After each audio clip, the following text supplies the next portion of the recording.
ఇప్పుడు చాలామంది సాధన చేయడం కావచ్చు, ధ్యానం చేయడం కావచ్చు, ఉదయాన్నే లేచి జపం చేయడం కావచ్చు, మౌనంగా ఉండడం కావచ్చు, ఇలాంటి చాలామంది జీవితంలో చేస్తున్నప్పటికీ కూడా చాలామందిలో మార్పు రాకపోవడానికి కారణం ఏంటని ఎప్పుడైనా ఆ, ఎవరికి వాళ్ళు ప్రశ్న వేసుకోవడం మొదలు పెడితే తెలుస్తుంది. ఎందుకంటే చాలామంది ఎట్లా అంటే ఆ, ఒక మిషన్ లాగా జీవించేస్తున్నారు. మార్నింగ్ వెళ్ళి స్నానం చేయాలి, బ్రష్ చేయాలి, టిఫిన్ చేయాలి, అట్లనే కొద్దిసేపు ఏదో మెడిటేషన్ చేయాలి. అంటే మనము ఏదో మనం చేస్తున్నామని మనల్ని మనం నమ్మే విధంగా మనము జీవించేస్తున్నాం. సో నిజానికి నువ్వు మెడిటేషన్ కావచ్చు, సాధన కావచ్చు, ధ్యానం కావచ్చు, ఇవి ఏవి చేసినా కూడా నీలో ఎందుకు మార్పు రావట్లేదు? ఎందుకంటే నువ్వు చెయ్యాలి అని కాకుండా చేసే ప్రక్రియ వల్ల నీలో ఎంత మార్పు వచ్చిందో నీకు నువ్వుగా తెలుసుకోలేని పరిస్థితిలో ఉన్నావు. అదేంటంటే ఫస్ట్ ధ్యానం కావచ్చు, ఏదైనా చేసేటప్పుడు తనలో ఉన్న అత్యాశ, తనలో ఉన్న అహంకారం, తనలో ఉన్న నేను అనే ఒక తత్వం, తనలో ఉన్న పోల్చుకోవడం, ఇవన్నీ రోజు రోజుకి తగ్గిపోవాలి. నువ్వు ఎంత సత్యంలోకి వెళ్తే, ఎంత మౌనంలోకి వెళ్తే, ఎంత ఆధ్యాత్మిక కోణంలోకి వెళ్తే నువ్వు అంత ఇవిట నుంచి చాలా దూరం వెళ్ళిపోవాలి. నిజంగా అంత దూరం నువ్వు వెళ్ళలేకపోతే అందరిలానే ప్రయాణం చేస్తూ ఉంటావు.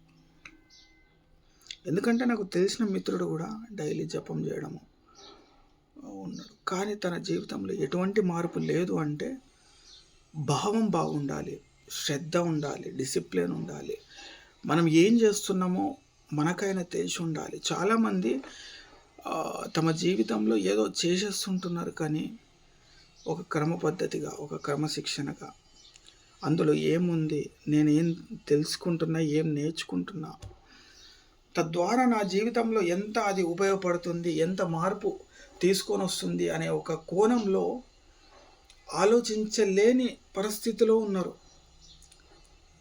చాలామంది జపం చేస్తున్నారు, ఏదో చేస్తున్నారు, వాళ్ళ మైండ్ మాత్రం వేరే దగ్గర ఉంది. చాలామంది ధ్యానం చేస్తున్నారు, వాళ్ళ మనసు ఎక్కడ ఉంది. సో ఇలా నువ్వు ఎన్ని రోజులు చేసినా కూడా నిన్ను నువ్వు తెలుసుకోలేవు, నిన్ను నువ్వు మార్చుకోలేవు. ఒక సినిమా థియేటర్కి వెళ్తే మనం సినిమాలోనే ఎలా ఉండిపోతాం, ఒక నచ్చిన ఫుడ్ తింటే ఆ ఫుడ్లోనే ఎలా ఉండిపోతాం, మనం నచ్చిన ప్లేస్లో వెళ్తే అలానే ఎలా ఉండిపోతాం. అలానే కూడా ఈ ఆధ్యాత్మిక ప్రపంచంలో సాధన కావచ్చు, మెడిటేషన్ కావచ్చు, జపం కావచ్చు, మౌనం కావచ్చు, ఏకాంత ప్రక్రియ కావచ్చు, ఏదైనా కూడా నువ్వు అందులో తేలితే తప్ప నువ్వేంటో నీకు కనిపించవు, నువ్వేంటో నీకు కనబడవు, నీలో నువ్వు మార్పు నువ్వు చూడలేవు, నిన్ను నువ్వు కొత్తగా మార్చుకోలేవు. ఆటోమేటిక్గా నువ్వు ఒక్కసారి శ్రద్ధగా, అందరు పొద్దున్నే లేస్తున్నారు, ఏదో చేస్తున్నారు, కానీ భావం, భక్తి, శ్రద్ధ, ఈ బుద్ధి, మనసు, ఆలోచన ఏకాగ్రత, ఇవన్నీ కూడా క్రమశిక్షణగా ఒకే స్థితిలో ఉన్నాయా, నీకు నువ్వు తెలుసుకోగలుగుతున్నావా, చుట్టూ జరుగుతున్న వాటిని నువ్వు ఎంత కోణంలో తీసుకునే స్థితి నీ ఆలోచన ఏర్పడుతుందా, ఈ మార్పును రోజు చెక్ చేసుకుంటూ ఉండు.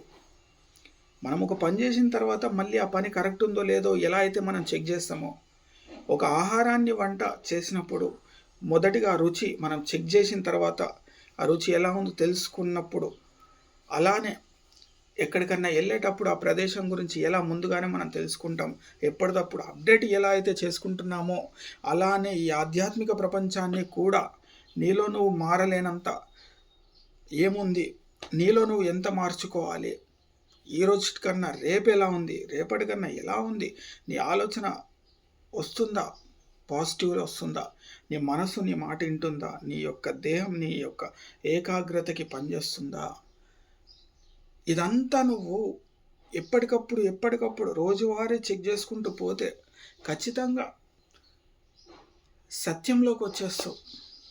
పోలికలు నీ నుంచి దూరమైపోతాయి. తక్కువ ఎక్కువ అనే తేడా రాదు. అహంకారము వెళ్ళిపోతూ ఉంటుంది, అత్యాశ ఎగిరిపోతుంటుంది, సత్య మార్గం తెలుస్తుంది. వాస్తవంలో బతకడానికి నీ యొక్క శరీరం కూడా స్పందిస్తూ ఉంటుంది. సో ఇలా ఈ ప్రక్రియని సమపాలనగా ఒక ప్రక్రియ పర్ఫెక్షన్లో నిన్ను నువ్వు చూసుకుంటూ చేస్తూ అబ్జర్వ్ చేస్తూ ఏమైనా మార్పు ఉందా, ఏదైనా చేంజ్ అవుతున్నా. ఎందుకంటే నువ్వు ఎంత నేర్చుకున్నా నిన్ను నువ్వు మార్చుకోలేకపోతే నువ్వు నేర్చుకునే దానికి లాభం లేదు. నువ్వు ఎంత తెలుసుకున్నా నీ జీవితంలో ఆచరించకపోతే నువ్వు ఎంత నేర్చుకున్నా తెలుసుకున్నా లాభమే లేదు. మార్పు లేని సాధన, మార్పు లేని విద్య, మార్పు లేని డబ్బు, మార్పు లేని ప్రయాణం ఎందుకు కూడా ఉపయోగపడదని తెలుసుకో. సో కాబట్టి నేను అనేది అదే, ఒక టైం అనేది పెట్టుకోండి. ఒక టైం అనేది పెట్టుకొని ఆ సమయంలో మీ గురించి మీరు సమయాన్ని కేటాయించి కొద్ది నేను అనే ఒక కోణం పోతూ ఉండే ప్రక్రియని గమనించి పోలికలు లేని జీవితాన్ని చూస్తూ అత్యాశ లేని లోకంలోకి ప్రవేశిస్తూ ప్రశాంత వాతావరణంలో అడుగు పెడుతూ జీవితాన్ని ఆస్వాదిస్తూ జీవించండి. జీవితం అనేది నువ్వు అనుకునే స్థితిలో, నువ్వు అనుకునే అడుగు పెట్టే ప్రయాణంలో అంత ఇబ్బంది ఏమి ఉండదు. మనం లేని అన్నీ అతికించుకుంటాం, అవసరాలు లేని అన్నీ పంపించుకుంటాం లోపలికి.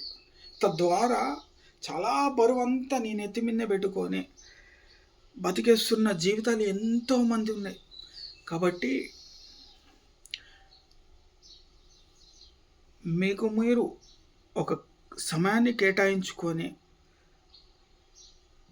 మంచి సమయం శరీర శుద్ధి చేసుకోవడానికి. అప్పుడప్పుడు మనము వెహికల్స్ పండగలకో ఎప్పుడో ఒకసారి సర్వీసింగ్కి ఇస్తాం శుద్ధి చేసుకోవడానికి. అలానే నీకు నువ్వు సర్వీసింగ్ చేసుకోవాల్సిన అవసరం చాలా ఉంది. ఎందుకంటే మాయ అనేది అంతులేనంతగా తిరుగుతున్నప్పుడు ఆధ్యాత్మిక ప్రపంచంలో నీ ఆలోచనలు కూడా నువ్వు ఎప్పటికప్పుడు అబ్జర్వ్ చేస్తూ శుద్ధి చేసుకుంటూ నీ యొక్క శరీరాన్ని అబ్జర్వ్ చేస్తూ అడుగులు వేయాల్సిన అవసరం చాలా ఉంది ఇప్పుడున్న ప్రస్తుత సమాజంలో. కాబట్టి ఒకసారి మీకు మీరు ప్రశాంతంగా జీవించాలంటే ఎలా మార్గాలు ఉన్నాయి, ఎలా అడుగులు వేయాలి, అడుగులు వేసిన తర్వాత ఏమైనా మార్పులు వస్తున్నాయా, తెలుసుకున్న తర్వాత ఆచరిస్తున్నావా, ఇవన్నీ ఒక్కసారి అబ్జర్వ్ చేయండి మీకు మీరు. అప్పుడు మీకు కొంచెం కొద్దిపాటి ప్రశాంతత ఎక్కడో నుంచి రాదు, మీలో నుంచే స్టార్ట్ అవుతుంది. అది రోజు పెంచుకుంటూ వెళ్ళండి. ఎవరు ఆపలేరు, ఎవరు పెంచలేరు, ఎవరు చెడగొట్టలేరు. మీ యొక్క అంతులేనంత ప్రశాంతత, అంతులేనంత సంతోషం, అద్భుతమైన జీవితం ఒక్కసారి మార్చి చూడండి. మీలో మీరు మారడానికి ప్రయత్నించండి. జీవితం ఇంకా అనుకున్న స్థాయి కన్నా ఎక్కువ ఆనందంగా ప్రశాంతంగా జీవించే ప్రక్రియని మీకు మీరే సృష్టించుకునే అవకాశం కూడా ఉందని తెలుసుకోండి.